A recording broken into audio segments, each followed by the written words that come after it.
Hello everybody, we are the Hurleys, and today we went to Windsor Castle. Yeah, I said, hey Andy, let's go to Windsor Castle. And we went, and we took the kids, of course. Of course, we couldn't leave those little rascals at home, but it was pretty amazing, to be honest with you. I had no expectations going into this. As we're coming in off the highway, you just see this gigantic castle looming off, over the countryside. And it comes up on you quick, and it's in this quaint little old town. Yeah, so I didn't know Windsor. I don't know anything about Windsor, really kind of showing my ignorance here. But obviously I knew that Queen Elizabeth lives there, but I didn't know how many kings and queens have lived there over the years, and I didn't know how far it was outside of London. It's not, I think it was an hour bus ride. Yeah, just an hour north, I believe. But I didn't know how huge it was. I just thought it was kind of like this quaint little castle in the countryside. It's massive and it's really expansive. Like there's stone walls around the outside, and then the inside of the stone walls is obviously the garden areas, and then the inner part is like all the staterooms, and oh my gosh, it was really awesome. It's a full-fledged tour, and to make it even better, it was snowing when we were there. Like big Snow chunks. Snow chunks. And not to sound really like cheeky, that's a British term, but it was really majestic. So it was really fitting that we were at the castle of Queen Elizabeth, and it was snowing, which if you're familiar with London, it doesn't snow here at all, really. It's pretty rare. So it was something to see, and Abel just thought it was amazing because as we're walking through the staterooms inside the castle, he kept pointing out the windows saying, snow, snow, snow. So it was really cool. So just to kind of go back a little bit, to get into Windsor, it is like a TSA security checkpoint at the airport. And they do that obviously because the Queen still lives there. So when we were there, it was kind of snowy and rainy, so the crowds weren't huge. And in fact, it wasn't not only not huge, we were the first people to arrive. It opened at like 9:45. We got there right at 9:45. We were the first people in line, and there weren't many people behind us.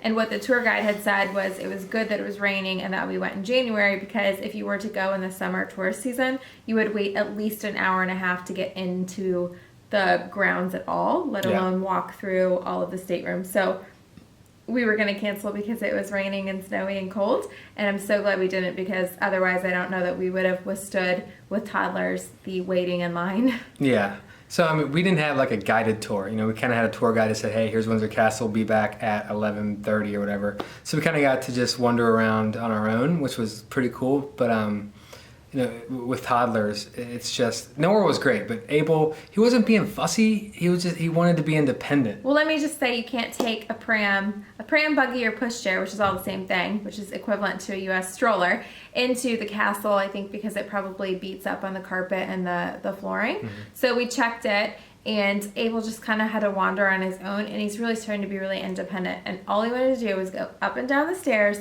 and into every area that was roped off. Right. So because he couldn't do those things, he just crawled around on the floor. And part of him was laughing, part of it was tantrums, we couldn't tell. But the people that were in there were really nice. Nobody seemed to really be upset. They were kind of giggling at him. Yeah.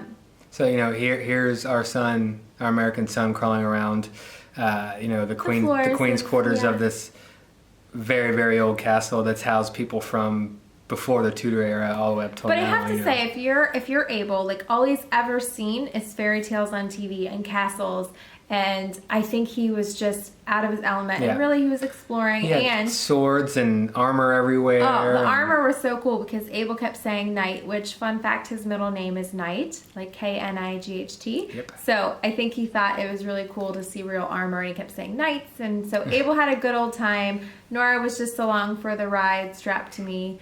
She was probably laughing at her brother. And they have changing of the guards there as well. So not only do they have that in Buckingham, they have it at the castle. So if you're lucky, you get to kind of see how that all goes off. And then on the castle grounds is St. George's Cathedral, where Henry VIII and Jane Seymour are buried, and I think a few other people as well. Yeah. Just to note, it is closed. It was closed on Sunday, but we didn't think about it. But obviously, Sunday service, right? So any cathedral or abbey that you go to on a Sunday, you might take the chance of it being closed because they still maintain services. So big bummer for Andy because he really wanted to see the burial site of King Henry VIII. But that's okay. The outside of it was beautiful. And that really wraps up Windsor. I mean, I would have loved to have seen more and been able to read the plaques and things like that. But with toddlers, you're kind of on their terms and you're just happy to walk through the halls in silence. So you don't want to chance that by stopping to try to read everything. Yeah, tons to see, tons to do there. It's definitely worth a trip. And they give you the little information box thing that you can listen to in any language. Who needs those? We, obviously with screaming kids, we couldn't do that either. But every time we get home from a place, we either YouTube videos or try to read up on the things that we saw. So we don't get to do that right in the moment, but we certainly don't want to miss out on the factual stuff. So we research that after and it's working just fine. So I don't feel like we're missing out really on anything.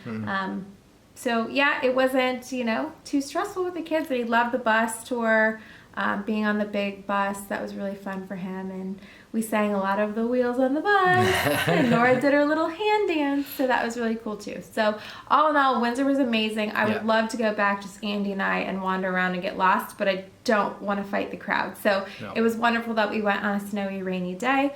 And the kids did great, and I'm really proud of them. And they saw a true real-life castle where the Queen lives. She wasn't there, by the way, but that's okay. It was awesome. Totally recommend it. Yep. All right, if you guys like us, hit subscribe, share the videos, all that fun stuff. Check us out on Facebook, and we will see you later. Bye.